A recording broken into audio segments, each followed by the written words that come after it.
Thank you, Madam Chair. Let me just express, some appreciation for the fact that some of you have already taken steps to make corrections as it relates to, your banking in distressed communities. As all of you probably know, in 1977, Congress passed the CRA Act, the Community Reinvestment Act, and we did so because we were concerned about banks that were using deposits, even in some distressed neighborhoods, to fund out-of-state and in some cases international lending activities at the expense of addressing the local areas. So the CRA was created, and we have not had any upgrades to the CRA since 1995, I think it is. And is there anyone of you who believes that we do not need to update the CRA Act?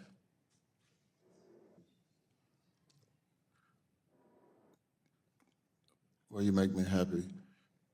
Make me happier now, because I'm going to keep going toward happiness. The thing is now, are all of you interested in and willing to look at ways in which we can increase CRA, even to the extent that you can get CRA credit for housing, affordable housing in urban areas? Is anyone willing to and very, very, very interested in doing that kind of program? My jaw level continuing to rise. Yes. Thank you. Thank you very much. Now, to jump over a little, the role of non-bank lenders is increased, as you all know, and we have to deal with it dramatically since our 2008 economic collapse.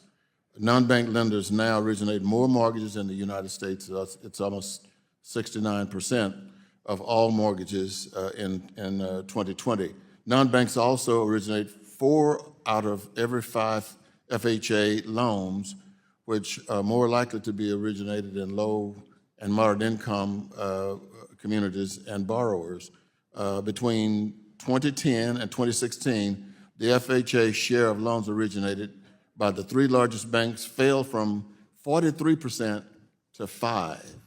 Now, can any of you or any of you willing to explain the retreat from FHA loans, and what are your banks doing to extend mortgages to low and moderate income borrowers? Is anyone's bank? Yes. Mr. Go ahead, Brian. You can go. Yeah. So having learned our lesson in FHA VA practice, a lot of us have brought our percentages down, as you said, but we replaced it with programs that we do on our own, put on our own balance sheet, that are safe and sound for the consumer, that provide down payment assistance up to $17,000 on a loan, and that's what we did to offset it. So I wouldn't look at FHA VA as the only indicia of loans going into the communities, et cetera, but the risk of doing that business, the putback risk, the servicing, it just wasn't worth it, honestly. And so we still do 5-6% of our loans in the FHA VA program to help us with first-time home buyers, but we built programs outside where we can work with the consumer, how to prove counselors, and build great programs that will actually do more for the consumer, we believe.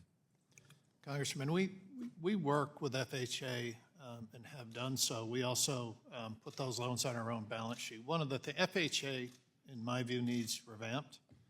Today there is a limit because we become something called an interested party, where we are only able to contribute 6% of the proceeds of the loan, either in closing costs or in down payment assistance, by their regulation. So when we do that, if we go beyond that, we balance sheet it on our own.